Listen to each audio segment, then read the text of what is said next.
Guys भाई आज ये वीडियो में हम आप लोग के अलग अलग बम हमारे पास और ओकर टेस्टिंग आप लोग के हम दिखाए और साथ में हम लोटा के भी उड़ाई। तो गाइस तो चला हम फटाफट ये वीडियो के शुरू करते हैं। और गाइस आप लोग ये वीडियो का फटाफट लाइक कर दिया और शेयर भी करिए। गाइस आप लोग देखा था हमरे एक हाथे में लोटा और एक हाथे में ढेर के बहुत सारा बम और अलग अलग किस्म के बम है। तो हम आप लोग के बता दी हाई भाई सबसे बड़का बम है तो ये फोरम और गाइस हाई उसे थोड़ा से छोट है तो ये हम टेस्ट करब। हाई भाई बड़ा भी बड़ा साइज है बहुत तगड़ा एक आवाज आवेला ये टेस्ट करल जाए। आई तो एकदम हरियर का वाला छोटा है लेकिन हल्लुक है ये टेस्ट करल जाए। फिर आई उसे बड़ा है तो ये हल्का हल्का ये के टेस्ट करल जाए। और भाई यही मोमबत्ती टाइप बम है ये के टेस्ट करल जाए। और यही लाइट बम है तो और यही उसे छोट लाइट बम है। तो गाइस ये सब पड़ाका के ये लोटा साथ टेस्ट करल जाए। तो गाइस हाई बम के साथ लोटा भी फोड़ल जाए और ये देखल जाए कि कौन बम आई लोटा के कितना ऊपर भेजा था। तो चला ये फटाफट की वीडियो हम शुरू करते। अब गाइस देखा हम एक धरावे जाके और धरा के भाग जाए।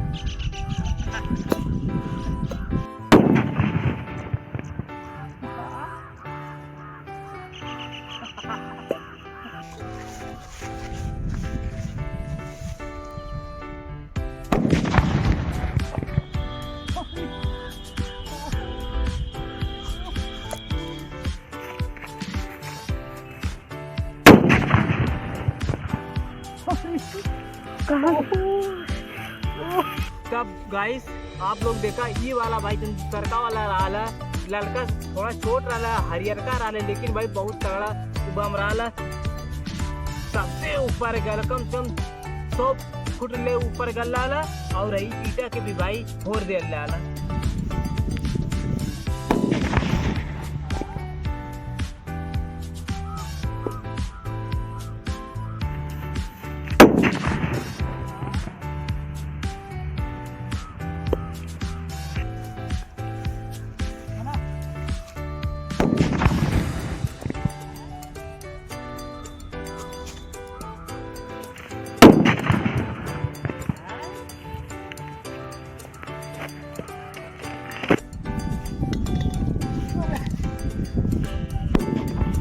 तो गाइस ये भाई एकदम खराब रहा और लोटा भी हमें पर ना रखो नहीं देखा ये ऐसे कैसे एक भूख से कैले तो खत्म। देखे लाइट बम के एक लाइट बम और है ये धरावल जाई।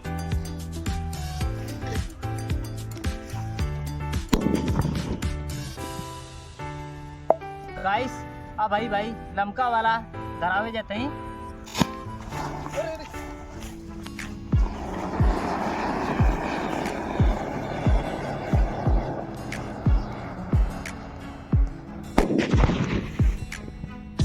अब गाइस लास्ट वाला बचा था एक भाई धरा के हट जाए तो देखा जाए ये कैसे उड़ता है।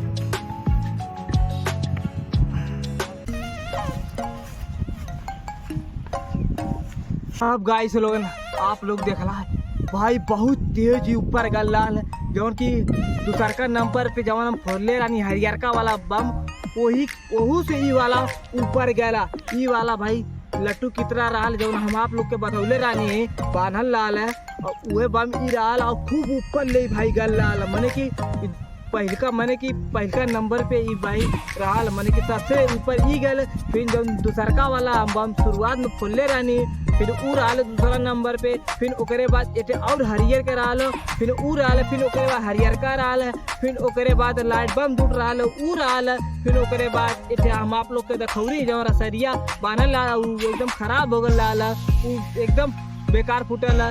तो भाई एमन 4 बम तगड़ा फूटल और सबसे पहलका बम ये जो लास्ट में फुरनी ये रहल, फिर ओकरे बाद हरियरका वाला रहल, फिर ओकरे बाद हरियरका वाला रहल। तो गाइस आप लोग देखला कि बहुत ऊपर ही गया भाई और मजा भी आला, बहुत तेजी से फूटल। तो गाइस अब हम ये वीडियो जाते समाप्त करें। अगर ये वीडियो आप लोग के अच्छा लगा होई तो ये वीडियो को लाइक करिए और शेयर भी करिए, और नया होगा आप लोग तो चैनल के सब्सक्राइब करिए। गाइस आप लोग वीडियो देखेला, वीडियो के लाइक ना करता, खाली देख के भाग जाला। आप लोग से विनती है गाइस हमारे चैनल के आप लोग सब्सक्राइब भी करिए, कल करा हमेशा ही अच्छा वीडियो अपने चैनल पे लाइव और आप लोग के देखे को मिले। तब तक के लिए नमस्ते।